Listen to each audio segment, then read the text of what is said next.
하나님 말씀 보시겠습니다. 우리가 함께 은혜 나눌 하나님 말씀은 히브리서 11장 22절 한 절만 보도록 하겠습니다. 우리가 함께 은혜 나눌 하나님 말씀은 히브리서 11장 22절 말씀. 다 찾으셨으면 함께 한 목소리로 합독하도록 하겠습니다. 시작. 믿음으로 요셉은 임종시에 이스라엘 자손들이 떠날 것을 말하고 또 자기 뼈를 위하여 명하였으며. 아멘. 믿음으로 요셉은 이라는 제목으로 하나님 말씀 증거하도록 하겠습니다. 우리가 지난 시간에는요, 야곱의 믿음이 그의 임종시에 어떻게 증거로 나타났는지에 대해서 살펴봤고요. 오늘은 믿음으로 요셉은, 즉 요셉의 믿음이 그의 임종시에 어떻게 증거로 나타났는지에 대해서 살펴보도록 하겠습니다. 요셉은 우리가 너무나도 잘 알고 있는 친숙하고 아주 익숙한 인물이죠. 이제 막 신앙생활을 하시는 분이 아니라면 요셉이라는 인물과 그 인물의 이야기는요, 아마도 모르는 사람이 없을 것입니다. 근데 여러분, 이렇게 요셉의 이야기는 많은 사람들이 알고 있지만 문제는요, 그 요셉의 이야기를 해석하고 적용하는 데 있어서는 굉장히 많은 부분에서 잘못 해석하고 잘못 적용하고 있다는 것이 문제예요. 흔히들 사람들은요, 요셉의 믿음을 고진감래로 해석을 합니다. 요셉이 애굽에서 국무총리 된 것을요, 요셉이 꿈을 꾸고 그 꿈이 이루어질 것을 믿음으로 자신의 삶에서 최선을 다했기 때문에 하나님께서 그의 꿈을 이루시고자 형통으로 인도하셨다라고 이렇게 생각을 하고요. 이 과정에서 물론 요셉이 애굽으로 팔리고 누명을 쓰고 옥에 갇히는 등의 고난도 있었지만 그것을 하나님께서 그의 꿈을 이루시고 형통을 주시기 위해 요셉을 믿음으로 연단시키신 하나님의 일로 보는 거예요. 그리고는 어떻게 적용합니까? 꿈을 하나님의 영광을 위한다라는 명목으로 세상에서 자신이 원하는 어떤 분야의 비전으로 바꾸고요. 그 비전을 하나님께서 이루어 주실 것을 믿음으로 열심히 노력하면 이루어 주신다라고 적용을 하는 거예요. 비록 지금은 고난과 어려움에 있다 할지라도 낙심하지 말고 더욱 힘써 하나님을 믿고 기도하며 교회의 봉사와 헌신을 하게 되면 결국 요셉처럼 형통의 삶으로 나아갈 수 있다라고 이렇게 적용을 하는 것입니다. 그러나 과연 정말 그러합니까? 정말 그렇습니까?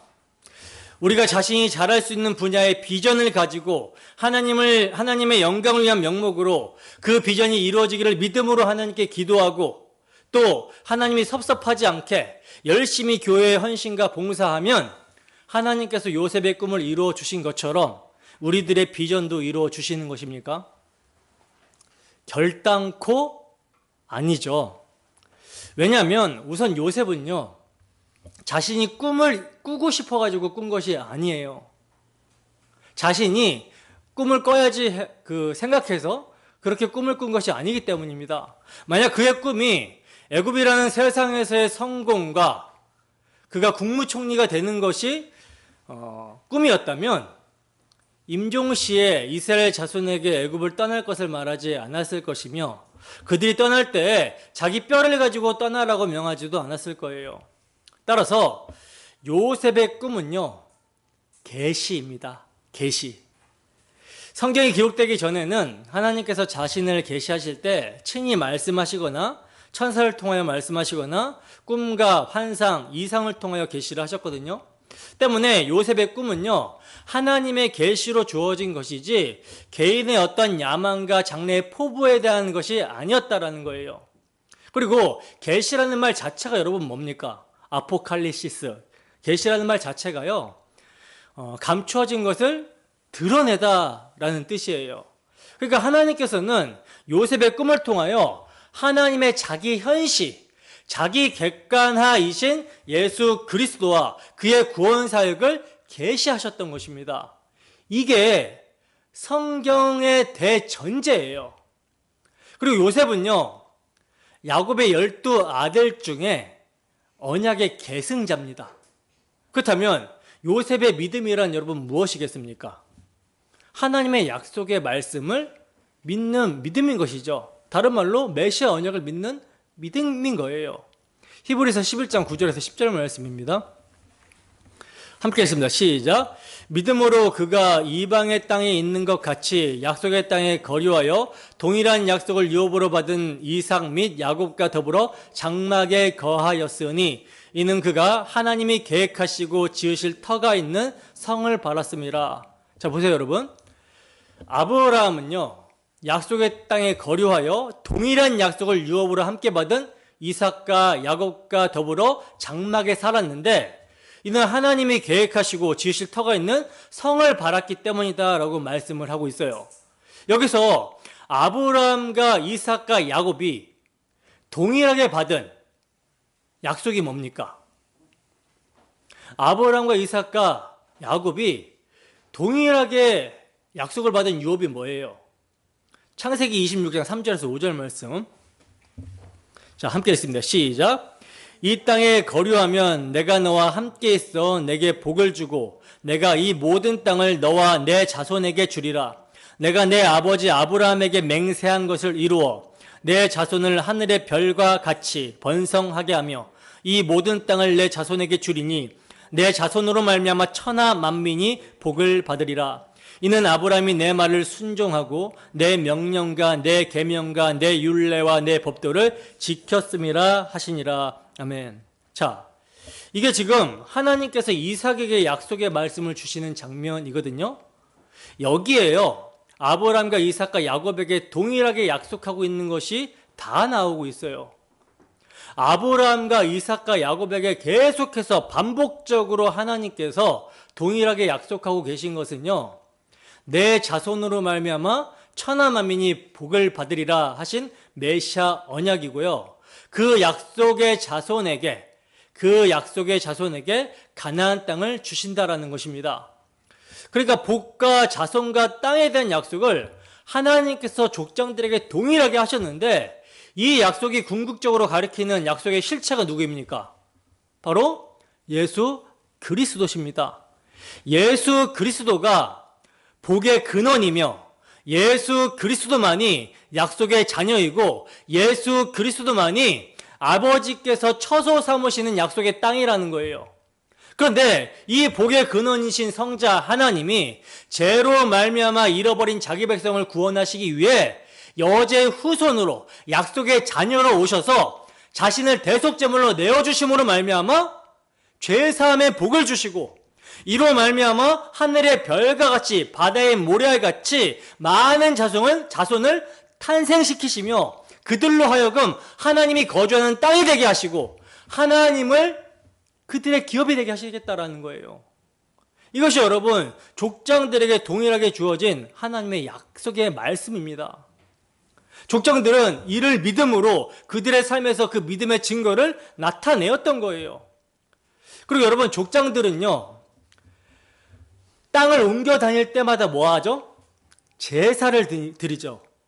이 제사는 하나님께서 여자의 후손으로 메시아를 보내셔서 그가 희생의 피를 흘림으로 뱀의 머리를 밟고 자기 백성을 구원하여 내신다라고 하는 원복음입니다. 그러니까 족장들은 원복음을 믿고 제사를 드린 거예요. 그러니까 제사를 드렸다라는 것이 그들이 원복음을 믿었다라는 증거가 되는 거라는 것이죠. 이것을 아브라함은요, 자신의 아들 이삭을 모리아산에서 번제로 드릴 때 그를 대신하여 순양이 죽임을 당하는 것을 통해서 확실하게 알게 됩니다. 그래서 하나님께서는 아브라함이 내 말을 순종하고 내 명령과 내 계명과 내 율례와 내 법도를 지켰다라고 하는 거예요. 율법이 주어지기 전에 무슨 명령, 계명, 율례, 법도가 있습니까? 그것은요, 다 여자의 후손으로 오실 네가 자신을 대속제물로 드리심으로 내어주심으로 그의 희생을 통해서 뱀의 머리를 밟고 택하신 백성을 구원하시겠다라고 하시는 원시 복음을 아브라함이 믿은 것을 명령과 계명과 율례와 법도를 지켰다라고 하는 거예요. 그리고 아브라함이 이것을 믿은 것을 근거로 해서 우리 주님께서는요, 아브라함이 나의 때 볼 것을 보고 기뻐했다라고 증거를 하고 있는 것입니다. 따라서 아브라함과 이삭과 야곱은요, 여자의 후손으로 오실 메시아의 희생의 피를 통한 언약의 복, 제사함을 받고 하나님 나라를 유업으로 받게 되는 것을 믿었던 것입니다. 그렇다면 야곱으로부터 언약을 계승받은 요셉 또한 무엇을 믿는 믿음으로 그의 삶을 살았겠습니까? 예? 무엇을 믿는 믿음으로 그의 삶을 살았겠어요? 당연히 동일한 약속의 말씀이겠죠. 아브라함과 이삭과 야곱에게 하신 동일한 약속의 말씀, 메시아 언약, 여자의 후손으로 오실 자의 희생으로 주어지게 되는 언약의 복을 요셉이 믿었던 것입니다. 이것이 여러분 해석의 대전제예요. 그러므로 요셉은요, 그가 믿는 바 하나님의 약속의 말씀을 하나님의 선하신 섭리 가운데 그에게 꿈으로 주어진 계시가 이루어지는 것을 통해서 체득하게 되었던 것입니다. 믿음으로 요셉은 약속의 자녀, 여자의 후손으로 오실 자와 연합을 통해 여자의 후손의 희생과 섬김을 체득한 거예요. 그리스도와 연합된 것을 통해서, 연합된 믿음을 통해서 체득한 것입니다. 요셉 자신이 여자의 후손으로 오실 자의 희생과 섬김을 믿음으로 그와 연합된 삶을 그의 삶을 통해서, 그의 그 고난의 연단을 통해서 채택했다라는 거예요. 때문에 자신을 죽이려고 했고 애굽에 팔아 넘겼던 형들을 만났을 때 그 형들을 용서할 수가 있었던 거라는 것이죠. 본인이 용서의 사랑을 받지 못했다면 형들을 용서할 수 없었을 것입니다. 그러나 본인이 언약으로 말미암는 복을 받았기 때문에, 죄사함의 복을 받았고 그의 그 약속하신 나라를 바라봤기 때문에 그가 형들을 만났을 때 용서할 수 있었던 거예요. 하나님의 섭리를 알고 형들을 용서할 수 있었던 것입니다. 그래서 요셉이 형들의 회개를 확인하고 자신의 정체를 밝힐 때 뭐라고 말합니까? 오히려 형들을 위로하죠. 창세기 45장 7절에서 8절 말씀입니다. 함께 읽습니다. 시작. 하나님이 큰 구원으로 당신들의 생명을 보존하고 당신들의 후손을 세상에 두시려고 나를 당신들보다 먼저 보내셨나니, 그런즉 나를 이리로 보낸 이는 당신들이 아니요 하나님이시라. 하나님이 나를 바로에게 아버지로 삼으시고 그 온 집의 주로 삼으시며 애굽 온 땅의 통치자로 삼으셨나이다. 아멘. 자, 보세요. 하나님의 약속을 믿음으로 살아낸 요셉이요, 형들을 오히려 위로하면서 뭐라고 말씀하고 있어요? 하나님이 큰 구원으로 당신들의 생명을 보존하려고 나를 당신들보다 먼저 보내셨다라고 그러죠. 여러분, 큰 구원으로가 무엇이 큰 구원입니까? 기근 중에 있었던 이스라엘의 아들들이 양식을 얻는 것이 큰 구원입니까? 아니죠. 그렇게 보면요, 요셉에게 양식을 얻으러 왔던 모든 사람들은 큰 구원을 얻은 것이 됩니다. 성경은 육신의 생존을 위한 양식으로 말미암는 구원을 말하고자 하는 것이 아니에요. 큰 구원은요, 사도행전에서 말씀하고 있듯이 하나님의 큰 일입니다. 즉 복음을 말씀하고 있는 거예요. 그러니까 하나님께서는요, 형제들을 위로하는 요셉의 발언을 통해 큰 구원, 여자의 후손으로 오실 예수 그리스도로 말미암는 죄에서의 구원을 계시하고 있는 것입니다. 그래서 큰 구원으로 당신들의 생명을 보존하고 해서 마치는 것이 아니라 후손을 세상에 두시려고까지 언급하고 있는 거예요. 여러분, 이스라엘의 후손을 왜 하나님께서 세상에 두시려고 하시는 것입니까?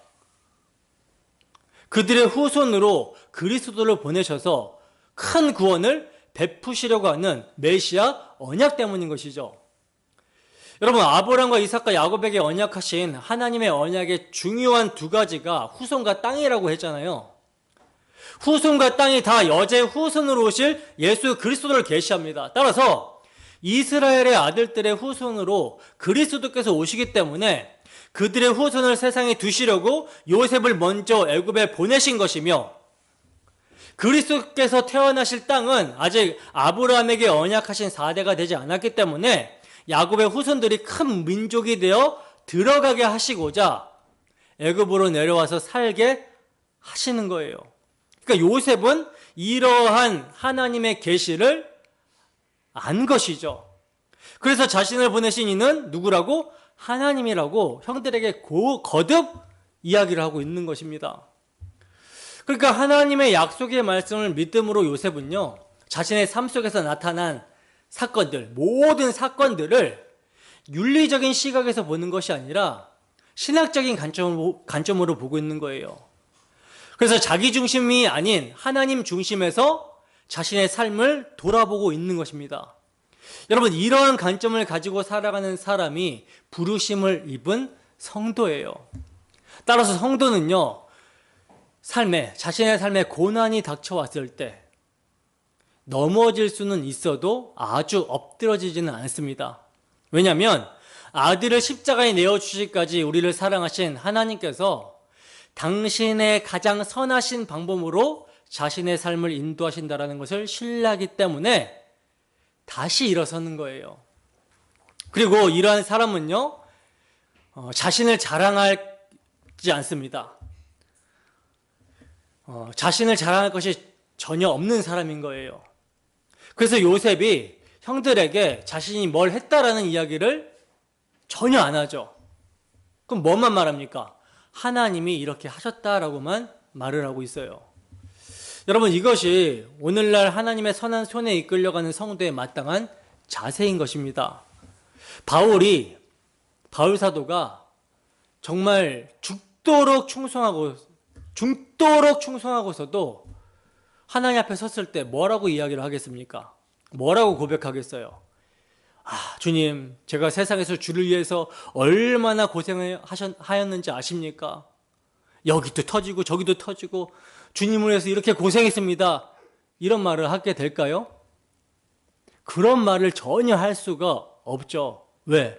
자신은 예수님의 몸된 교회를 박해하고 핍박하던 자인데 이렇게 지옥에 가 마땅할 자를, 지옥에 지금 당장 보내신다라고 해도 아무런 변명할 수 없는 자를 예수님이 당신이 피 흘려 용서해 주셨다라는 사실을 바울 사도는 알게 됐어요. 근데 이렇게 알게 된 그가 자신의 존재가 어떤 존재인지를 알고 이러한 존재를 위해서 그리스도께서, 예수님께서 어떤 희생을 치르시고 나를 용서해 주셨는지를 아는 자가 어떻게 내가 주를 위해서 이러한 일을 했습니다, 이렇게 고생했습니다 라고 자신을 피력할 수 있겠습니까? 그럴 수 없다라는 거예요. 때문에 바울 사도는요, 어떤 고백을 하죠? 나의 나된 것은 하나님의 은혜입니다 라고 이렇게 고백을 하는 거예요. 그래서 지금 요셉이 자신을 형들에게 알리면서 자신의 고생담이나 자신의 인내나 자신의 꿈을 해석한 능력을 한마디도 하지 않고 있는 것입니다. 오직 하나님께서 당신의 언약을 이루시기 위하여 이 일을 하셨고 자신을 부르셨고 이 일을 이뤄내셨다라는 것만을 증거하면서 형들을 위로하고 있는 거예요. 이것이 믿음으로 그리스도와 연합된 자들의 삶의 모습입니다. 그래서 요셉의 삶에서 뭐가 계시가 되고 있는 거예요? 그리스도가 계시가 되고 있는 거예요. 여러분, 우리 주님께서도 자신의 삶이 하나님께로부터 보내심을 받은 삶이라는 것을 인식하면서 사셨죠. 그렇기 때문에 십자가 도상에서 우리 주님이 뭐 할 수 있었습니까? 자신을 죽이려고 십자가에 매단 자들을 향하여 용서해달라고 간구를 할 수가 있으셨던 거예요. 주님이 당신이 아버지로부터 보내심을 받은 자라는 것을 계속해서 언급하고 있는 책이 요한복음이죠. 요한복음 6장 38절에서 39절 말씀 보겠습니다. 함께 읽습니다. 시작. 내가 하늘에서 내려온 것은 내 뜻을 행하려 함이 아니요 나를 보내신 이의 뜻을 행하려 함이니라. 나를 보내신 이의 뜻은 내게 주신 자 중에 내가 하나도 잃어버리지 아니하고 마지막 날에 다시 살리는 이것이니라. 아멘. 자, 보시면 요셉이 하나님의 큰 구원을 위해 애굽으로 보내심을 받은 것과 유사한 말씀이 나오고 있어요.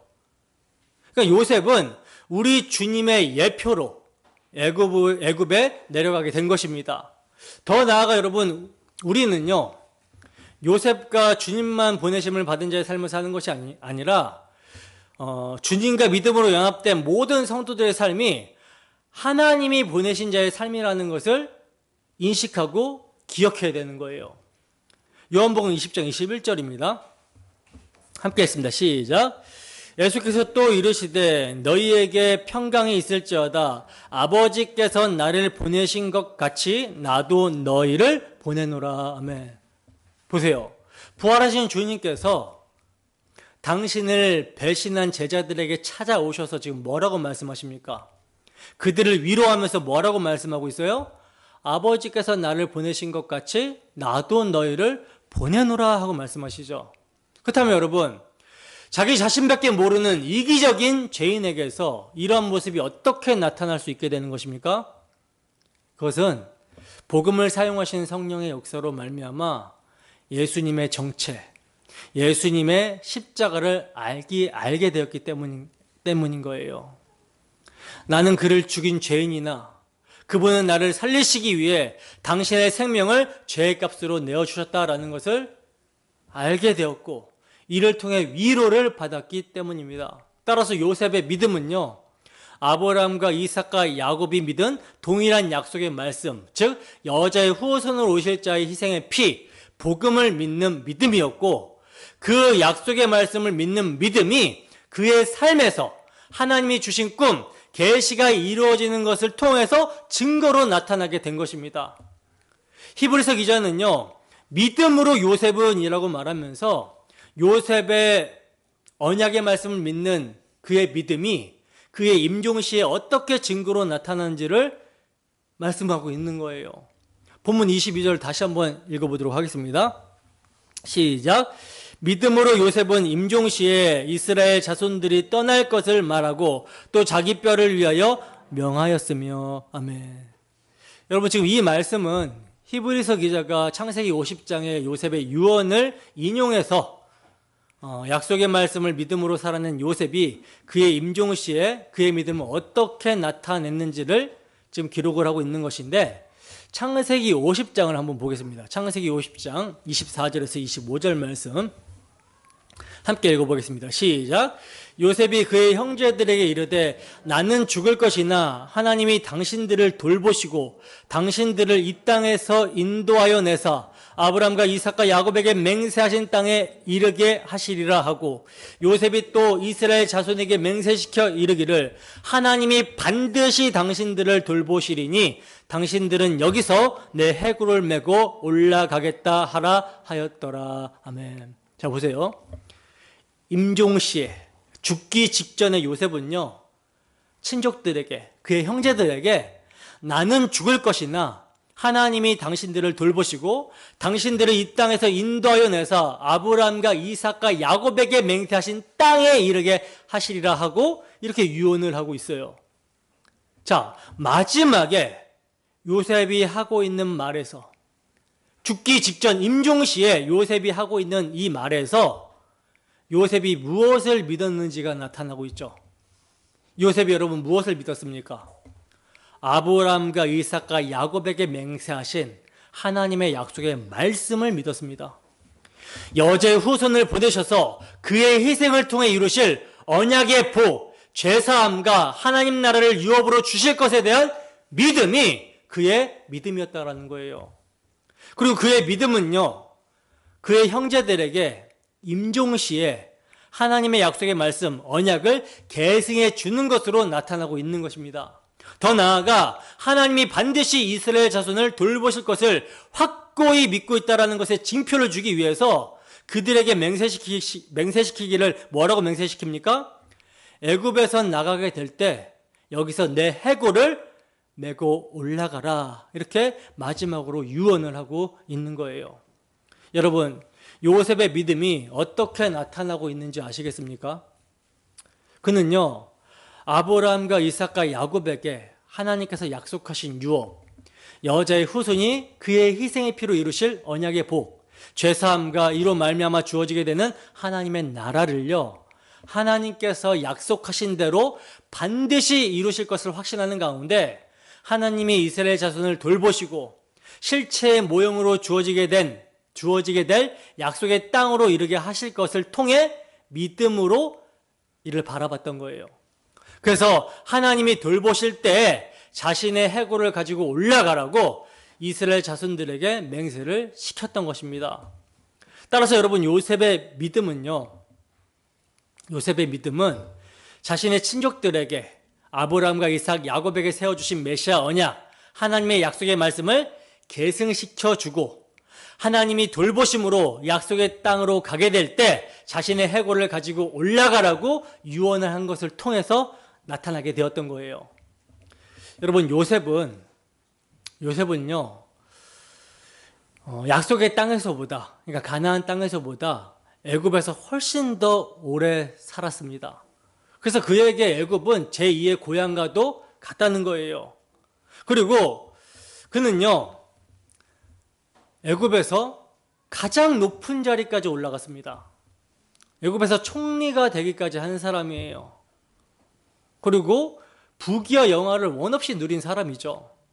근데 그는요, 하나님의 약속의 말씀을 믿는 믿음으로 그 모든 것을 아무것도 아니게 여기고 있는 것입니다. 애굽의 어떠한 부귀와 영화도 원하지 않는 거예요. 오직 그의 마지막 때에 임종시의 소원은 하나님의 약속의 땅에 묻히는 거였습니다. 이것이 요셉의 마지막의 모습이었어요. 여러분, 정말 그리스도의 피로 이루시는 아들의 나라에 가는 것, 이것이 우리의 소원입니까? 하나님의 약속 안에 들어가는 것이 정말 우리의 소원입니까?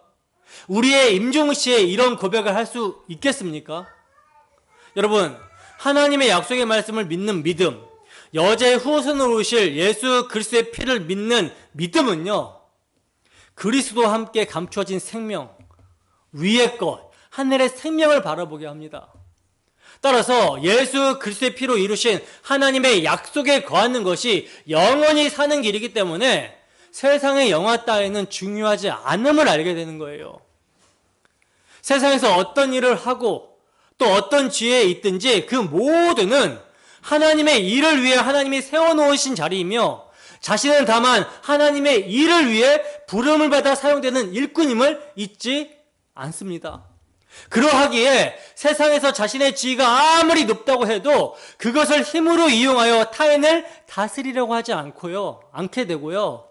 더군다나 그것을 복을 받은 것으로도 열심히 믿어서 만사 형통한 것으로도 말하지 않게 되는 거예요. 여러분, 하나님의 모든 약속은 예수 그리스도 안에서 이해가 됩니다. 하나님의 모든 약속은 예수님의 십자가에서 다 이뤘어요. 성취가 되었습니다. 그래서 하나님의 모든 약속은 그리스도 안에서 이해가 되는 거예요.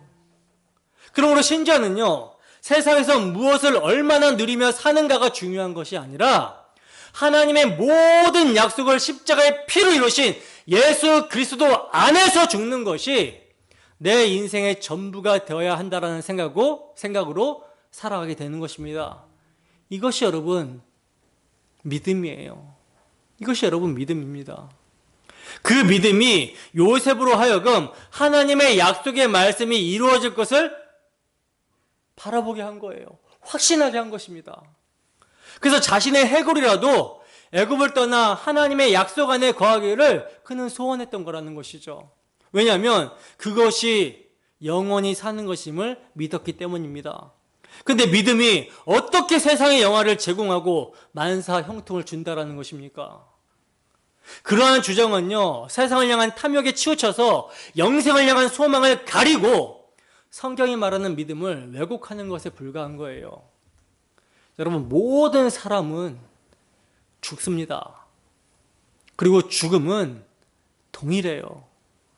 이처럼 동일한 죽음에 분명한 구별이 하나 있는데 그게 뭐냐면요, 약속의 말씀을 믿는 믿음 안에서의 죽음과 약속의 말씀 밖에서의 죽음입니다.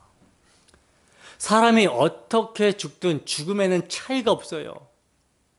그러나 다만 약속의 말씀 안에서의 죽음이냐 약속의 말씀 밖에서의 죽음이냐가 중요한 문제인 것입니다. 왜냐하면 한쪽은 영원한 생명이며 한쪽은 영원한 멸망이기 때문에 그래요. 여러분, 분명하게 말씀을 드리지만 우리 주 예수 그리스도의 대속을 믿는 믿음은요, 분명한 믿음의 증거를 삶에서 나타내게 되어 있어요. 왜냐하면 세계관과 가치관이 믿는 성도는 바뀌게 되기 때문에 반드시 그의 행동 양식이 겉으로 드러나게 되어 있다는 것입니다. 무엇을 가치에 두고 사는지 말과 행실에서 나타나게 된다는 거예요. 그래서 요한 사도는 뭐라고 권면합니까? 참으로 우리가 우리를 위해 피 흘리신 그리스도의 사랑을 알고 믿을진대, 형제들아, 우리가 말과 혀로만 사랑하지 말고 행함과 진실함으로 하자, 이렇게 권면했던 것이죠. 이것은요, 지금 요한 사도가 말씀한 권면은요, 그리스도께서 피로 이루신 모든 약속을 믿는 자들에게, 그 자들이 삶을 살아가는 모든 영역에서 적용이 됩니다. 우리가 참으로 그리스도의 십자가 대속을 믿음으로 이 세상이 멸망할 도성, 경건치 않은 자들을 불로 심판하기 위해 보존되는 세상이라는 것을 알게 되었다면 어떻게 살아가야 되겠습니까? 십자가를 통해서 하나님의 아들을 죽인 세상, 멸망의 도성이라는 사실, 심판받을 세상이라는 사실을 알게 되었다면 어떻게 살아가야 되겠어요? 이걸 믿는다면 거룩한 행실과 경건함으로 하나님 날 임하기를 간절히 바라고 간절히 사모하는 그러한 삶의 모습으로 살아가야 마땅한 것이죠. 믿는다면. 진실로 우리 주 예수 그리스도의 십자가 대속을 믿고 우리와 같은 죄인을 자신을 십자가에 내어주시기까지 사랑하신 주님의 사랑을 알고 그 사랑이 강건하여 우리가 주를 사랑한다라고 고백을 한다면, 입술로 고백한다면 주님의 재림을 간절히 기다리는 가운데 주의 깨끗하심 같이 자신을 그리스도의 피로 깨끗하게 씻는 삶을 살아가야 되는 것이 마땅한 것입니다. 우리의 삶의 모든 영역에서 예수 그리스도의 피를 적용하여 그분의 십자가 앞에 서서 행하는 모습들이 나타나야 된다는 거예요. 예수님의 십자가 대속을 믿지 않으면 영원한 멸망이라는 사실을 여러분들이 믿는다면, 믿지 않는 자들에게 이 사람들이 듣든지 아니 듣든지 하나님의 아들의 복음을 믿으라고, 믿고 임박한 심판을 피하라고 전하는 것이, 외치는 것이 마땅한 모습이라는 것입니다. 이것이 우리가 그리스도의 피를 믿는 믿음이 우리의 삶에 나타나야 되는 모습이라는 거예요. 여러분, 중요한 것은 마음입니다. 마음. 우리의 마음이 어디에 향해 있습니까? 새 일을 행하시는 우리 주 예수 그리스도께 우리의 마음이 고정되고 있습니까? 우리와 같은 죄인을 멸망할 도성에서 건지시기 위해서, 악한 세대에서 우리를 건지시기 위해서, 또 우리의 모든 불의에서 깨끗하게 하시기 위해서 자신의 몸을 내어주신, 영원한 속죄를 이루어주신 그리스도께 우리의 마음이 있습니까? 그렇다면 우리가요, 말과 혀로만 신앙을 하는 것이 아니라 오직 행함과 진실함으로 해야 되는 거예요. 믿음이 없는 우리의 마음에 찔림이 있다면, 그래서 애통함이 있다면 이게 참으로 은혜 받은 자의 모습일 것입니다. 우리가 우리의 행위로는 완벽할 수가 없죠. 그래서 항상 마음을 점검하자라고 하는 거예요.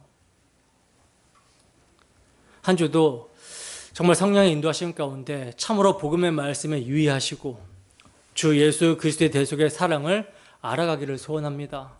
그리하여 그 사랑을 알고 믿는 믿음으로 격발되는 주를 향한 사랑이 우리 모두의 삶에서 오직 행함과 진실함으로 나타나기를 주님의 이름으로 축원합니다.